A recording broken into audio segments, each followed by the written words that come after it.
الحمدللہ رب العالمین والعاقبۃ للمتقین والصلاۃ والسلام علی سید الانبیاء والمرسلین محمد وعلی آلہ وصحبہ اجمعین۔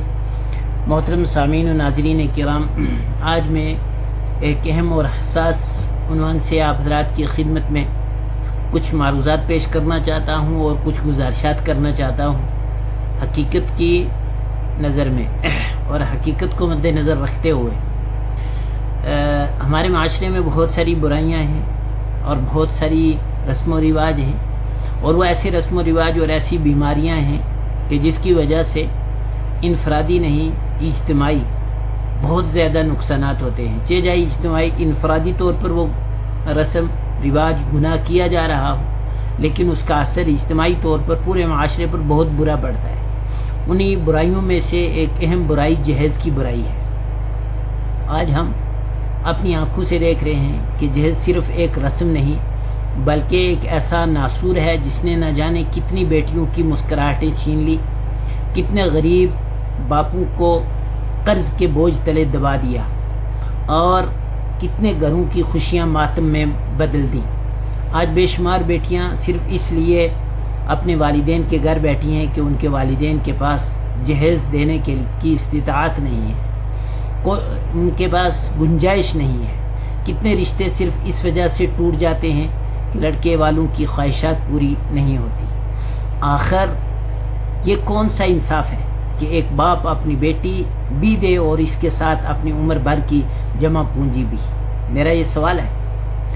اسلام نے نکاح کو آسان بنایا تھا، مگر ہم نے اسے رسم و رواج، نمود و نمائش اور جہیز کی لعنت سے اس قدر مشکل بنا دیا کہ بہت سارے نوجوان بر وقت نکاح سے محروم رہ جاتے ہیں۔ جب حلال رشتہ مشکل کر دیا جاتا ہے تو معاشرے میں بے حیائی، بد نگاہی اور دیگر برائیاں بڑھنے لگ جاتی ہیں، اور اسی کی وجہ ہے کہ جب لوگ جہیز نہ لانے کی وجہ سے بہو کو طعنے دیتے ہیں، اسے ذلیل کرتے ہیں یا اس پر ظلم کرتے ہیں، وہ یاد رکھیں اللہ تعالیٰ ہر مظلوم کی آہ سنتا ہے۔ کسی کی بیٹی کو رلانے والا کبھی حقیقی سکون نہیں پا سکتا۔ یہ ایک مصیبت ہے، ایک وبا ہے جو بیٹیوں کے سر ڈال دی جاتی ہے۔ ذرا سوچئے، اگر یہی سلوک آپ کی اپنی بیٹی کے ساتھ کیا جائے تو کیا آپ برداشت کر سکیں گے؟ جب آپ اپنی بیٹی کے لیے عزت چاہتے ہیں تو دوسروں کی بیٹیوں کو بے عزت کیوں کرنا چاہتے ہیں؟ اصل شرافت یہ نہیں کہ شادی میں کتنا مال ملا، بلکہ اصل شرافت یہ ہے کہ بغیر کسی مطالبے کے سنت کے مطابق سادگی سے نکاح کیا یا کہ نہیں۔ اگر کیا ہے تو یقیناً یہ خوشی کی بات ہے۔ ایسے ہی نکاح میں اللہ تعالیٰ برکت عطا فرماتے ہیں۔ آئیے آج ہی عہد کریں کہ نہ جہیز مانگیں گے، نہ اس کے حوصلہ افزائی کریں گے، اور نہ ہی اس لعنت کو اپنی نسلوں میں منتقل ہونے دیں گے۔ یہ میری گزارش ہے، جہیز سے بچیے۔ بچی کا حق جہیز سے ادا نہیں ہو سکتا ہے۔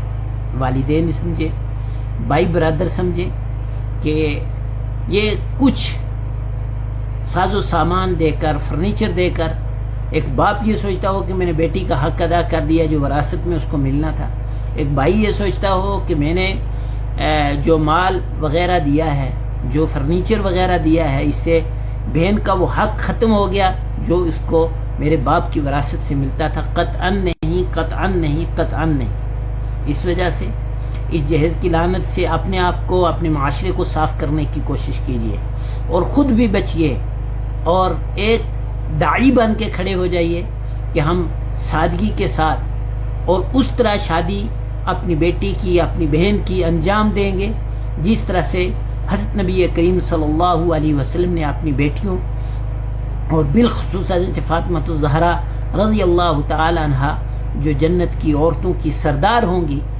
ان کی شادی کو اپنے لیے نمونہ بنائیں، عزم کریں، ارادہ کریں۔